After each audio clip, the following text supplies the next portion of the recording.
sportske ekipe. Moramo priznati da ovdje u centralnom dijelu našeg grada već sunce polako izlazi, vedro je, dok to nije slučaj sa općinama dole koje su niže, Novo Sarajevo, Novi Grad gdje smo bili prije. No, ovdje se zaista dešavaju lijepe stvari. Oni koji danas odluče prošetati gradom, neka svrate ovdje ispred ekonomije, zaista će uživati u ponuđenim stvarima. Šta je zapravo povod ove kreativne manifestacije koja se dešava ovdje? Jeste 11. godišnjica Čepo Čilima, projekat koji mi pratimo od njegovog samog početka, od skupljanja čepova, doniranja i slično do danas, evo, 11 godina poslije prerasta u nešto puno više. Glavni krivac za sve to je Alma Hrasnica Dervišević, sa kojom mi razgovaramo u narednim minutama, predsjednica udruženja Green Art.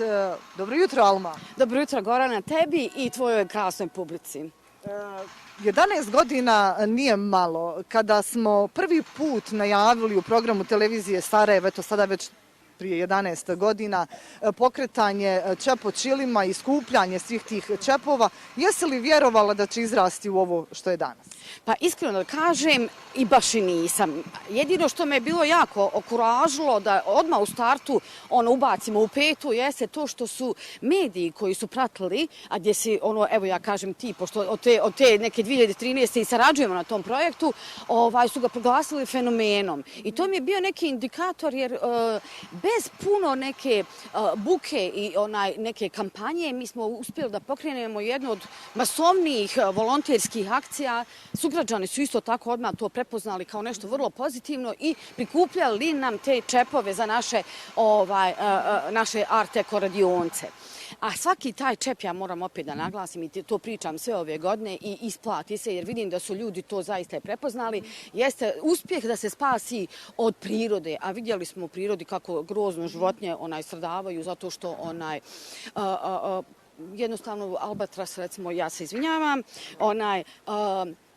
ovo nas zove, ja moram da kažem, udruženje Oaza.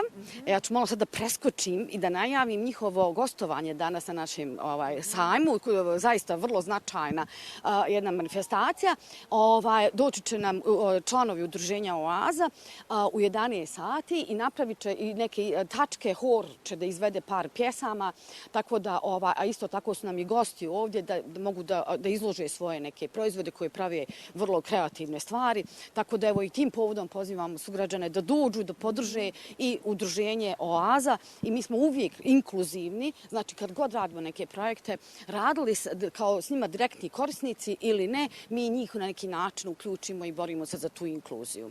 A moram reći da Čepo Čilim prvi koji smo napravili, to je onih 3 metra sa 10 koji je opština centar postavila gore na Ciglanama, Mjedenica, onda centar Vladimir Azor, i oni su svi takako i radili smo to i sa djecom iz doma Bjelave, tako da uvijek uključujemo, nažalost moram reći, marginaliziranu grupu naših sugrađana i na taj način promovišemo i rad s njima, radionce s njima, i da drugi se tako što više uključe, da inkluzija bude zaista stil naših života. Naravno, imamo ovdje i u blizini nas ispred prve gimnazije klupe sa motivima Čepo Čilima. Oni koji danas dođu će imati priliku i da vide izložbu koja je postavljena ovdje na kreativnoj manifestaciji, a tiče se upravo Čepo Čilima. Znači, evo, ja moram da se pohvalim da naše aktivnosti oko Čepo Čilima su prerasle u kulturnu manifestaciju.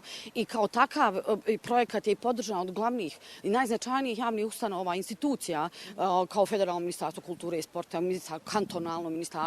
Imamo Ministarstvo privrede, što je isto jako značajno, i Ministarstvo civilnih poslova, ja ih evo moram spomenuti, zato što nam omogućavaju da prerastemo u ovako nešto i da su oni to prepoznali, da treba da se pomogne, jer ova manifestacija popraćena je sa sajmom, gdje imamo izlagače sa kojima ja u zadnje vrijeme više sarađujem, i moram da kažem da sam između tih pagoda otkrila takve kreativce, takve divne, vrijedne ženice koje ili prave nakit ili ekohranu. Evo, danas znamo i svedočimo kako je rizično i u tim nekim tržnim centrima, ne znam šta si kupio, tako da je ovo sad vrijeme i te neke zimce, tu se može svašta zaista naći.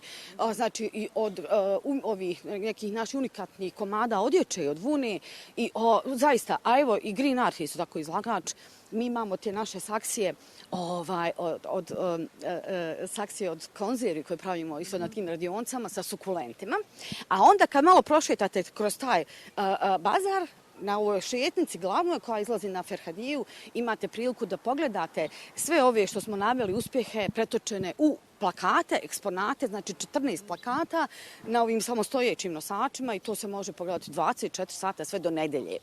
A evo kako nam javljaju, mi smo sretni, imamo Miholjsko ljeto uz nas, tako da vrijedi zaista doći pogledati. Naravno, Alma, dobro je da ste počeli sarađivati sa malim biznisima kojima treba zaista dati punu podršku, a i da evo imaju naši građani koji danas odluče prošetati, gdje i svratiti, šta i vidjeti, zaista dosta radova unikatnih, dosta tu domaćih proizvoda. Mi želimo Čepo Ćilimu još dugo da živi, da se interesuju turisti koji dođu. Pitaju li šta je ovo? Imaju interesa, ja sam sve to fino fotografisala i hoću poslije da baš pokažem jer ovo je ujedno jedna turistička manifestacija i nedavno su bili iz Indonezije, jedna velika grupa juče nas je ovdje posjetila i oni su bili muzičari, imali su neki koncert u BKC, Bosanski kulturni centar i onda su malo sada ostali u gradu i tako da pričamo, onda eto vidite tu zaista ima dosta stranaca, još uvijek je sezona u toku i to nas isto tako ohrabruje i evo samo ja još malo da spomenem, kad kažem naši ovi izlagači, tu ima tako i duhovitih, između ostalog, evo ja sam imala priliku, a dolaze nam iz raznih krajeva Bosne i Hercegovine, rečeno mi je da je gospođa s ovim nakitom došla čak, samo kaže da znaš Alma, ona ti je došla iz Graca na ovaj sajam da učestvuje, tako da i to je, vjerujte mi, veliki uspjeh da vas prepoznaju i da hoće da s vama budu dio te priče, pa evo danas imamo prvi put i mlade izlagače koji prave ljuti sos, znate to, Bosnjan hot sos, ali meni je preslatko kao dizajner i neko iz marketinga, kako su on to dodali slogan, kaže na sva 3 jezika. Tako da, eto, između ostalog možete da, eto, i probate te neke novitete i da ono što već ima dosta ljudi koji su navikli, koji ih prate, mogu da dođu danas, eto, do nedelje smo tu. Do koliko je otvoreno? Pa to je otvoreno negdje do 6-7 sati i oni osjete dokad je otprilike interes, koliko ima ljudi.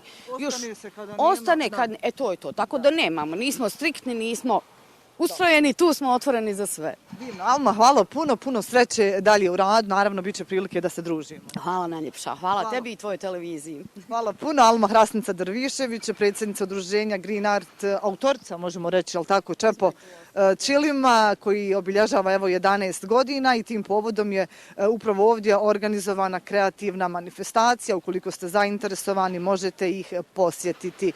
Harise, toliko od reporterske ekipe za ovo izdanje Sarajevskog jutra. Vjerujem da smo donijeli dobre priče u naš program, da su gledaoci tu još uvijek uz nas. Do 10 sati traje Sarajevsko jutro, a znam da imaš još zanimljivog sadržaja koji si pripremio. Studio?